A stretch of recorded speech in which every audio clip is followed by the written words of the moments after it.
Carlo Ancelotti, Jorge Jesus ou Abel Ferreira? Afinal, quem será o sucessor de Dorival Júnior na seleção brasileira? Uma pergunta que segue sem resposta há exatos 13 meses do início da Copa do Mundo de 2026.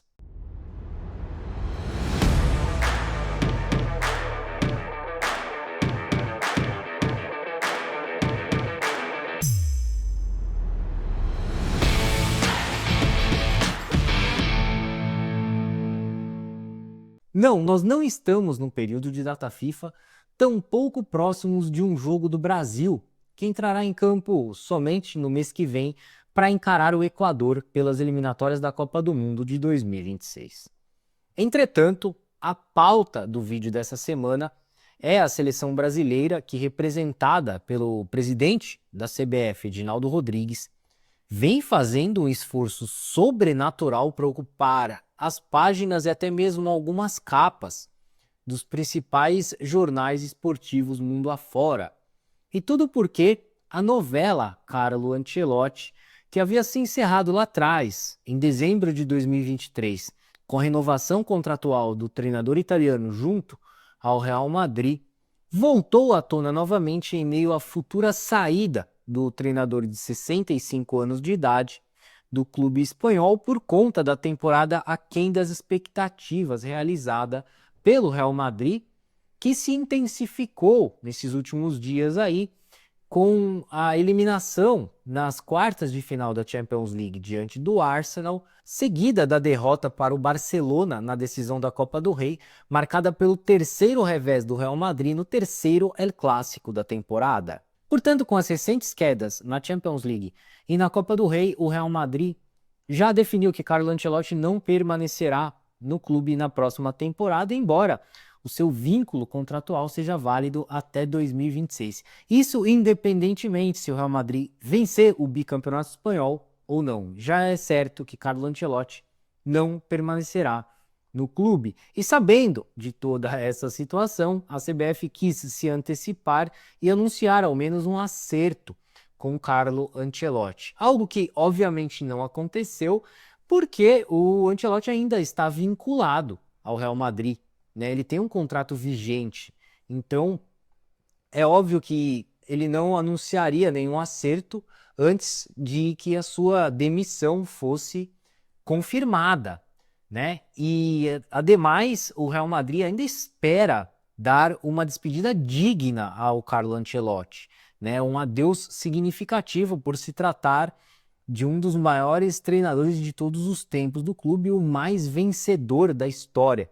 Então, diante de todo esse contexto, a CBF acaba perdendo ainda mais credibilidade no mundo da bola, vem se queimando a cada ação errada e a cada vazamento de dados, e é exatamente por esse motivo que o Edinaldo Rodrigues não arreda pé nessa negociação, pois acabou virando uma questão de honra ele anunciar o Ancelotti para assumir o posto da seleção, que nesse momento, para quem não se recorda, divide a terceira posição na tabela das eliminatórias ao lado de Uruguai e Paraguai, ocupando a quarta colocação nos critérios de desempate. E cara, sinceramente, o pior dessa história é saber que o Tite já havia confirmado que não permaneceria no comando da seleção brasileira antes mesmo do início da Copa do Mundo de 2022, o que significa que já são quase 3 anos aí que a CBF não definiu quem é o treinador do Brasil, o que demonstra total desordem, incompetência e amadorismo por parte da Confederação Brasileira de Futebol e do seu presidente, Edinaldo Rodrigues. Tudo isso começou lá atrás com a escolha de Fernando Diniz para ser uma espécie de tampão no aguardo de Carlo Ancelotti, que nunca veio. E como esse sonho de consumo do Edinaldo não se concretizou e o Diniz realizava um trabalho patético, ele decidiu, sem nenhuma convicção, contratar Dorival Júnior, na época campeão da Copa do Brasil pelo São Paulo e um ano antes campeão da Copa Libertadores pelo Flamengo. No entanto, a melancólica passagem de Dorival Júnior pelo Brasil durou míseros 16 jogos compostos por 7 vitórias, 7 empates, 2 derrotas, 58,3% de aproveitamento e aquele dedinho levantado pedindo a palavra ao grupo de jogadores que o ignoraram antes das cobranças de pênaltis contra o Uruguai na Copa América. Por sinal, um desfecho mais do que esperado, né? Acima de tudo, se considerarmos que não existem bons treinadores no futebol brasileiro.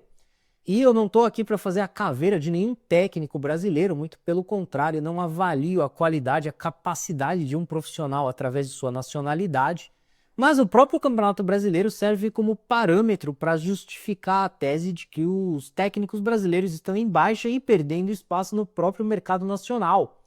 Né? Não à toa, diversos clubes do futebol brasileiro preferem contratar técnicos estrangeiros para comandar os seus respectivos times. E a seleção brasileira é apenas uma extensão disso. Né? Dentre as raras exceções, eu destacaria o Felipe Luiz como um técnico com futuro promissor. Ainda é muito jovem, precisa se provar, e essa temporada será de afirmação ao treinador do Flamengo, que parece estar traçando o caminho certo para se tornar um grande técnico no futuro. E só. Thiago Motta realizou um bom trabalho no Bolonha na última temporada, mas nessa temporada ficou muito aquém das expectativas na Juventus, tanto é que nem termina a temporada no clube de Turim. O André Jardine é outro nome que desponta aí no futebol internacional, mais especificamente no mexicano, tricampeão pelo América, ali da Liga MX. Eu acho que é um treinador bom, mas ainda falta currículo, falta bagagem, né? Comandar a seleção pentacampeã mundial não é fácil, ainda mais num momento como esse, em que a seleção brasileira não vence uma Copa do Mundo desde 2002. Né? Em 2026, se não vencer, completará 24 anos de 6 Copas do Mundo sem títulos. Né? Um longo período aí que aumenta a pressão, seja lá qual for o treinador. Então, imagina, por exemplo, a hipótese da seleção brasileira cair nas oitavas de final da Copa do Mundo de 2026. A CBF suportaria a pressão que viria da opinião pública por ter escolhido um treinador inexperiente que trabalhava no futebol mexicano para comandá-la? É óbvio que não. Bom, mas pelo menos isso a CBF compreende dentre as pouquíssimas convicções que ela tem, nas quais ela inclui a falta de entendimento de um estilo de jogo para a seleção brasileira, já que o nome de Jorge Jesus ganhou força nesses últimos dias como uma espécie de plano B, caso o plano A, Carlo Ancelotti, não se confirme novamente. E a partir dessa informação você percebe que a CBF está completamente perdida, sem rumo, e não sabe o que quer, porque se tratam de dois treinadores de filosofias totalmente distintas, né? O Jorge Jesus é adepto a um estilo de jogo mais ofensivo, enquanto o Carlo Ancelotti é mais pragmático, mais na linha do Tite, ali que passou pela seleção brasileira recentemente. O nome de Abel Ferreira também veio à tona nesse período recente aí, mas o Palmeiras fez questão rapidamente de desmentir essa informação através das redes sociais, de uma publicação que eu até deixo aí na tela para você. Cara, e conforme eu apurei em notícias, esse contato entre CBF e Abel Ferreira ou Palmeiras realmente não existiu. Inclusive, o nome do Abel Ferreira surgiu na pauta única e exclusivamente porque o Edinaldo Rodrigues gosta dele. Simples assim. Seja como for, o Abel é outro técnico com perfil distinto em relação ao Jorge Jesus, por adotar uma filosofia de jogo mais conservadora. Logo, se a gente levar em consideração aspectos táticos e técnicos, a CBF não sabe o que quer. O que ela realmente pretende é atender os desejos do seu presidente Edinaldo Rodrigues e trazer Carlo Ancelotti, ponto final. É esse cara que ele definiu, é esse cara que ele vai atrás. Dentre todas essas hipóteses, essas alternativas aí na mesa, eu, se fosse presidente da CBF, escolheria Jorge Jesus, sem sombra de dúvidas. E por simples aspectos. O primeiro, ele está livre no mercado, foi recentemente demitido aí pelo Al Hilal. Não tem multa rescisória, nada, é só fechar o contrato com ele. Segundo, ele tem uma filosofia de jogo mais parecida com a natureza da seleção brasileira e que se encaixa mais com o perfil dos jogadores brasileiros. Terceiro lugar, eu acho que ele tem um profundo conhecimento do futebol brasileiro, né? Ele acompanhava o futebol brasileiro até há pouco tempo na Arábia Saudita, aí, então nunca deixou de acompanhar tudo que está acontecendo, de estar envolvido com o futebol brasileiro como um todo, sabe como jogam as equipes, os jogadores. Então eu acho que isso conta muito, né? Um cara que já conhece a dinâmica também. E por fim, a alta aprovação que ele tem junto aos torcedores. Evidentemente, em razão da excelente e histórica passagem de 13 meses pelo Flamengo. Contra ele pesa o fato do Neymar. E eu acho que o Jorge Jesus só não foi e não será contratado por causa do Neymar.